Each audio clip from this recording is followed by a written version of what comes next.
Why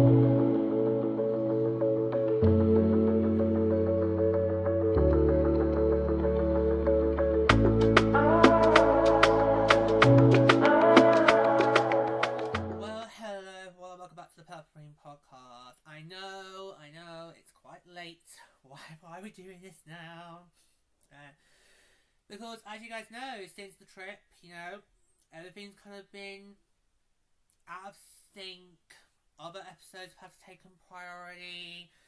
And of course, when you had a live event like this, it just got put to the back of the queue. Yeah, we are going to talk today about that big trade deadline move that got made.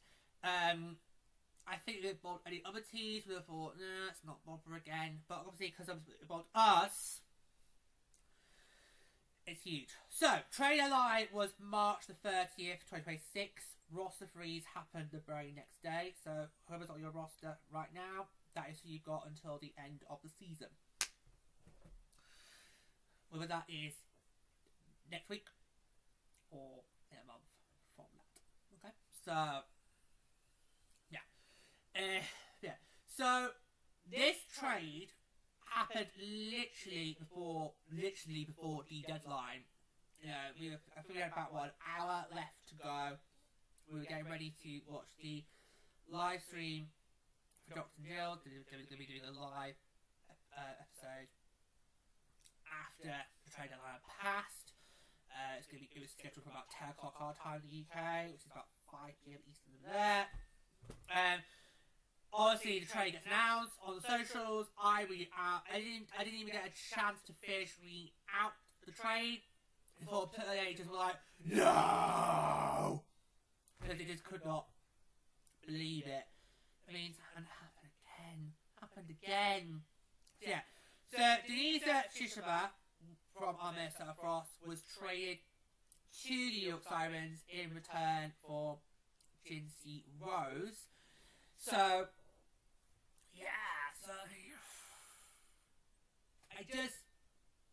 I honestly don't know what to make.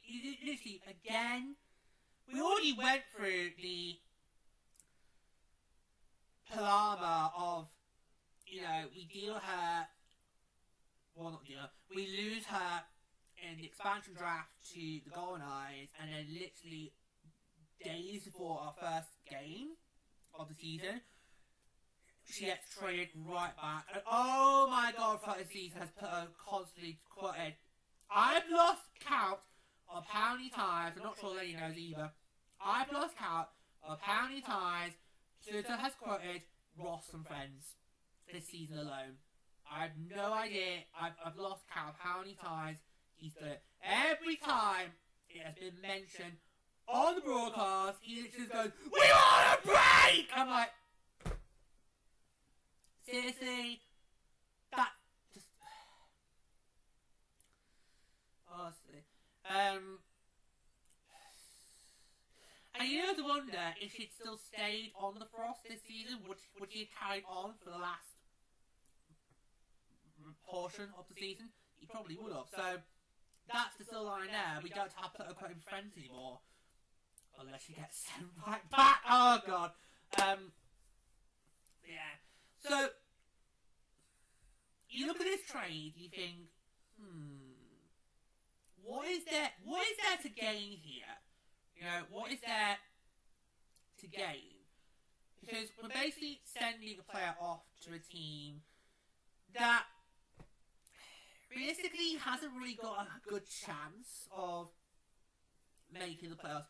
Now, I know at the time I recorded this episode, the Sirens are mathematically still in it, but I think realistically you're looking at either Aura or Tio as your likely 4th place team this year. Well, I know they're your likely 4th place team this year because I've done the math. They can't catch us. We are definitely guaranteed at least 3rd. In the standings, they can't catch us. But you're looking at Aura or Tio, who's likely going to be that 4th place team who will wrap up the last playoff spot and probably have a very high chance of getting picked to be the opponent of the number 1 seed, depending on who that number 1 seed is. But yeah. So I didn't. Was that the right move to send her off to a team that isn't going to make the playoffs. And do they really need a player like Shizuba? I mean, yeah, great, she could be line mates with can't talk about. But given how the Sirens, how they've drafted the last 2 years, they've got a lot of this young talent, they've got a lot of good depth on there. Do they really need a player like Shizuba, who would be more beneficial being dealt to somebody who is more in line with playoffs? Maybe better to have dealt her to say Tio or even Otto. I mean, Otto's already been involved in one big trade this year, but that doesn't stop him being involved in another one. The return probably wouldn't have been as great as we got with York, but yeah. And also, Shizuba was recently on an episode of Drops and Jills, and she talked about what happened with the expansion draft and how hard it was to move all stuff around, then move it back. So that poor girl, she's not had great moving stories, and now she's got to have another one on her back. Oh, the poor thing. I really do feel for her on that front alone. That's just, it's rough business. Especially how you've only got, at the time, the trailer was very late this year. The trailer, compared to the last 2 years, was very late this year. This year, it was done at the end of March. Now, I don't know if that's because of the result of the fact we had Milan Cortina, the Olympics, wipe out pretty much all of February. So they thought, let's not be crazy like the XLs and do it literally the week after we cut the games. Let's just go straight. Let's just give people more time. That's definitely the latest. The trade deadline has been. What if I can look it up? That's definitely been the latest the trade deadline has been in quite some years, I should say. I'm going to see if I can look it up the last two.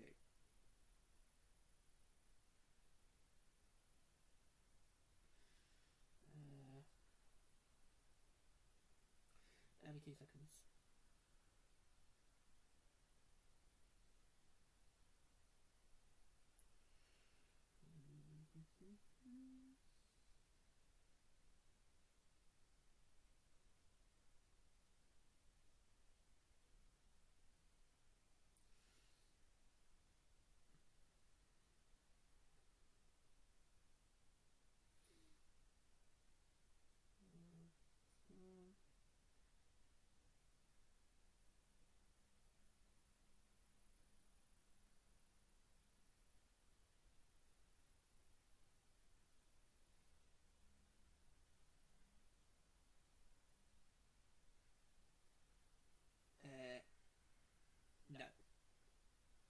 No, I can't look up. Well, I thought I'd give it a try, but no, I cannot look up trade deadline dates of the previous 2 years. That's definitely been the latest of the 3 seasons so far. I mean, And also, with Disney Rose, how's she gonna slot into our lineup? Especially with a team like Minnesota, who's got so much star power. Okay. And we have said this with Montreal as well a few times as well. Particularly when we've done the starting 6 episodes this year. I mean, we've seen some of Montreal's who don't think, ooh, not sure to name that person, given where they slot the roster. But anyway, we don't make the call. We don't make the call on that. So I kind of think, where is Disney Rose going to slot in to our lineup? And how can she contribute to our team heading into the postseason? And what's going to be a really right?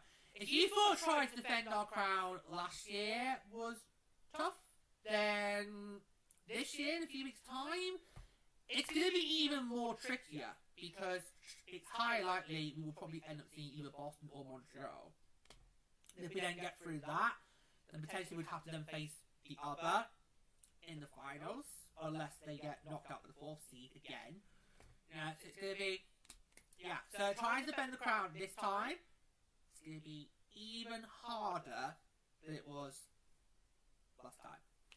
So bear that in mind. Just brace yourselves now. It's going to be a very tough postseason in just a few weeks' time. So, it's So I'm just wondering, where does Jinsey Rose slot into that? How's she gonna? What role could we see her having on the team for at least the remainder of this season? I don't know. I honestly don't know where could she slot in. That for me is the question I've got. But hey, on the plus side, we've got a recording artist. Of course, Jinsey Rose, of course, did release that song, She Shoots, She Scores, back in February. It is now starting to get a hype video on PHL broadcast, but I think we need a full-blown, proper music video where you could just have the whole track. It's only about 2.5 minutes long. I think for a full-blown music video, we should have the whole track, and you just have footage from the PHL's first 3 seasons. Right there, job done. Right there. Yeah, so that's the only silver line. I tried to look at it as like, okay, we can say we've got a recording artist on our team. Not many can say that. So yeah, that's something you don't get in the NHL. That is something you do not get in the National Hockey League. That is something you do not get. But yeah, so it's a bit of a confusing trade for me to get my head around. I'm like, I don't see the benefits of this trade. I don't see right now her benefits.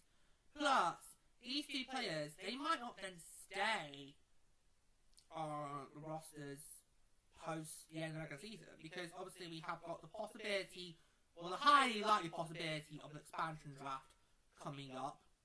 Then, of course, you go to free agency.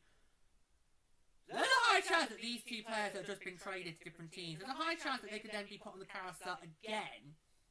And, yeah, it kind of like, is it like the trade that we saw with Seattle and Boston, where Seattle thinks, ooh, could we potentially keep Eldridge? Probably not. Let's just deal with her now, and then we don't have to worry about that come when the time comes to talk about all that sort of stuff. Yeah, because that's how I saw the Jesse Eldridge trade, was basically Seattle just basically going, there's probably expansion coming up again, we're going to get hurt. Can we keep a player like Jesse Eldridge? No? Okay, let's ship her off to somebody who might. Wrong team to ship her to, though, because I don't think they can keep her either, so we'll see. We'll see. Yeah, I don't know. Honestly, I do not know what to make of this trade. I don't know. It's not like the trade in season 1, when it was kind of obvious that both sides reaped the reward of that trade, and it just all then became clear.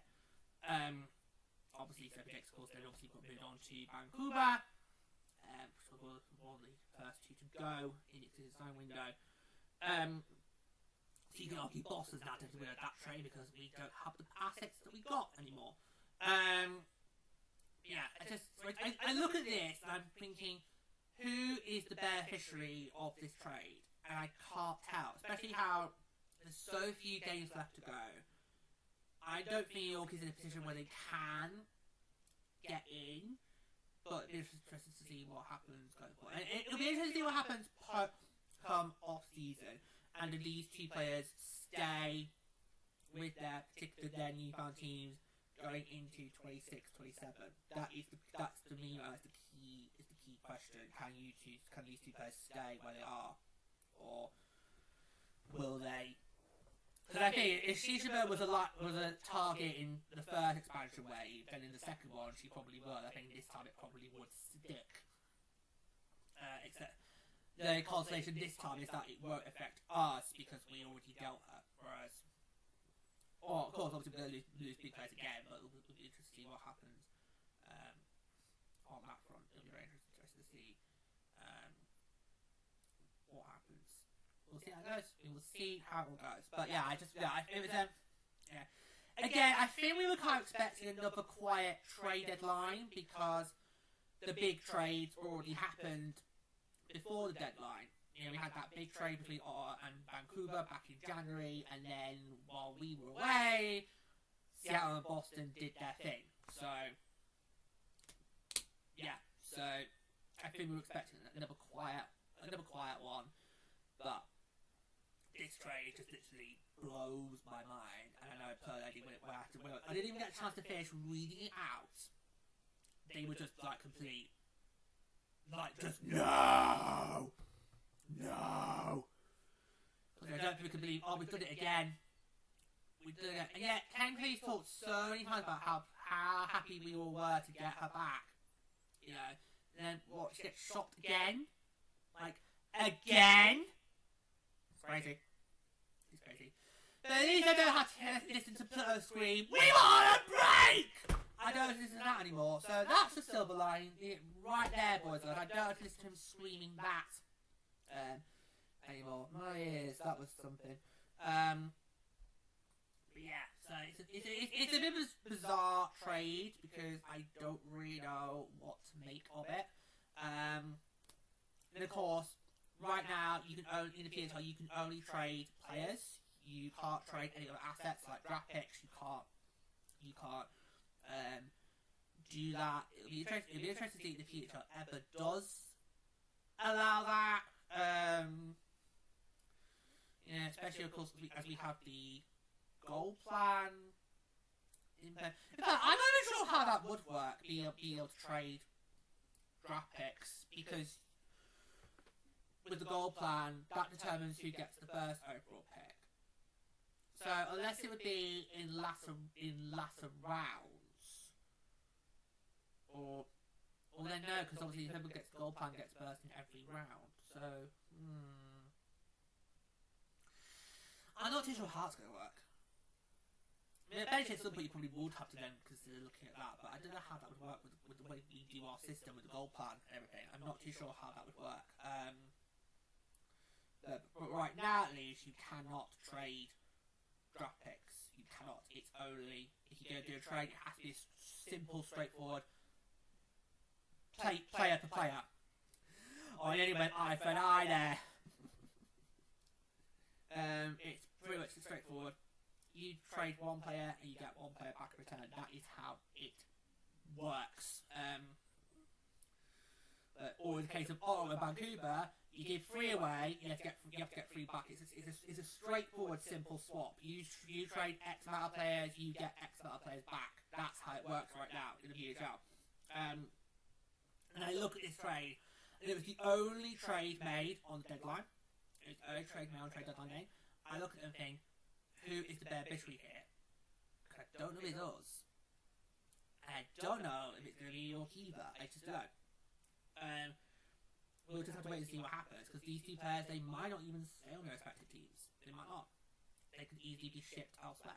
We will see what happens. We will see what happens. But yeah, so I just want to give you some quick thoughts on that trade. Because obviously it did involve Minnesota. And of course, as you guys know, we are here to cover the Minnesota Cross. That is our main focus.